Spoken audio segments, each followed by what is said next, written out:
Avenfield और Al-Azizia reference में नवाज शरीफ की हिफाजती जमानत में 26 अक्टूबर तक तोसी, सज़ा के खिलाफ अपील्स बहाल करने की दरखास्तों पर नैब को notice. Nawaz Sharif Islamabad high court में पेश। चीफ जस्टिस आमिर फारूक ने कहा, अपील्स की बहाली रूटीन का मामला नहीं, आपको मुतमईन करना है कि अदालत से गैर हाजिर क्यों रहे। नैब प्रोसिक्यूटर से सवाल किया, क्या नैब नवाज शरीफ को गिरफ्तार करना चाहता है? क्या नैब को नवाज शरीफ की हिफाजती जमानत में तोसी पर कोई एतराज़ है? नैब प्रोसिक्यूटर ने जवाब दिया कि नवाज शरीफ को गिरफ्तार नहीं करना चाहते, हिफाजती जमानत पर कोई एतराज़ नहीं।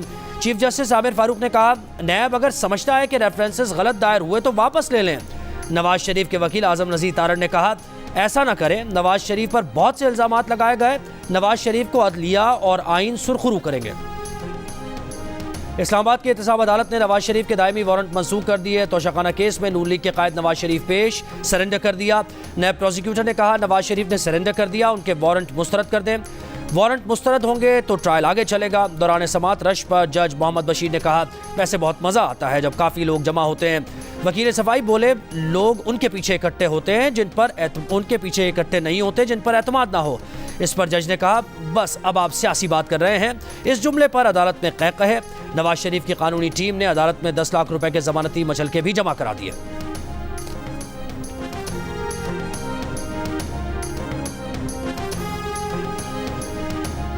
पंजाब की निगरां काबीना ने नवाज शरीफ की अल-अज़ीज़िया रेफरेंस में सजा मुअत्तल कर दी। नवाज शरीफ की सजा मुअत्तल करने की मंजूरी निगरां काबीना से सर्कुलेशन के जरिए ली गई। क्रिमिनल प्रोसीजर कोड के सेक्शन 401 के तहत नवाज शरीफ की सजा मुअत्तल की गई।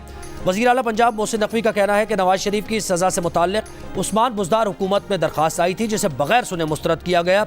मौजूदा पंजाब काबीना ने मामला अदालत को रेफर कर दिया है। अब अदालत को फैसला करना है कि नवाज शरीफ की जमानत रहेगी या नहीं।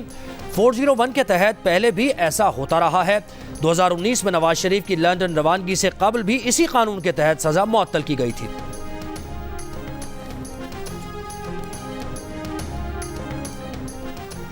किस शख्स ने सुप्रीम कोर्ट के 14 मई को इंतखाबात कराने के हुक्म की खिलाफ वर्जी की? इलेक्शन का फैसला देने वाले बेंच का ऑर्डर ऑफ द कोर्ट कहाँ है?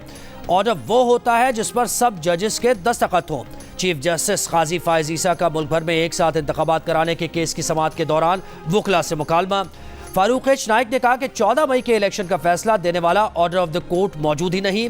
14 मई को इंतखाबात का हुक्म देकर 90 दिन की आईनी मुद्दत की खुद अदालत ने भी खिलाफ वर्जी की।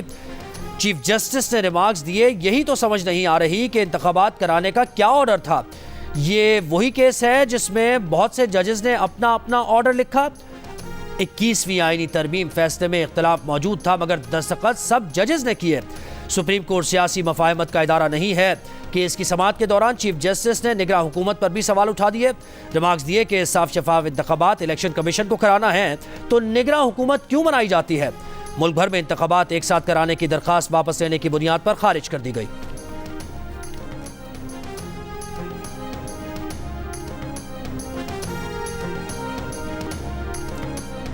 चेयरमैन पीटीआई अब इलेक्शन कमीशन को कुछ नहीं कहेंगे। तौहीने इलेक्शन कमीशन केस ड्रॉप कर दिया जाए। साबिक वज़ीर आज़म के वकील शुएब शाहीन की इलेक्शन कमीशन को ज़ाती हैसियत में यकीन दहानी कराते हुए इस्तदा। शुएब शाहीन ने कहा कि चेयरमैन पीटीआई ने सिर्फ तनकीद ही तो की थी। मेंबर इलेक्शन कमीशन ने कहा कि जाएं पहले चेयरमैन पीटीआई से लिखवा कर लाएं कि वो मुआज़रत करते हैं। इख्तिलाफ राय हक है, गाली देना हक नहीं। इलेक्शन कमीशन का चेयरमैन पीटीआई को पेश न करने पर भी इज़हार बरहमी। मेंबर इलेक्शन कमीशन ने कहा कि एक कैदी को सिक्योरिटी नहीं दे सकते तो आइंदा इलेक्शन में क्या करेंगे?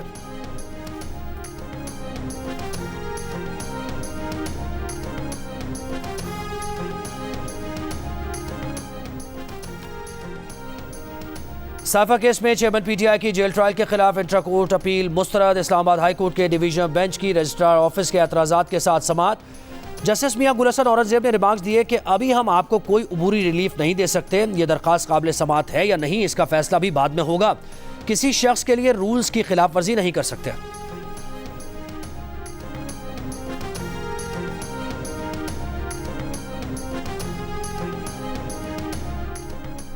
शरीफ बरादरान को कोई नहीं सुनेगा, इनकी दुकान बंद हो चुकी। मुल्क वापस आने वाले नेल्सन मंडेला अपने भाई से मुल्क में महंगाई का हिसाब लें। पीटीआई के सदर परवेज इलाही की इंसदादी दहशतगर्दी अदालत इस्लामाबाद में पेशी पर गुफ्तगू। कहा, इन्होंने जो कुछ किया है इसका इन्हें इलेक्शन में पता चल जाएगा।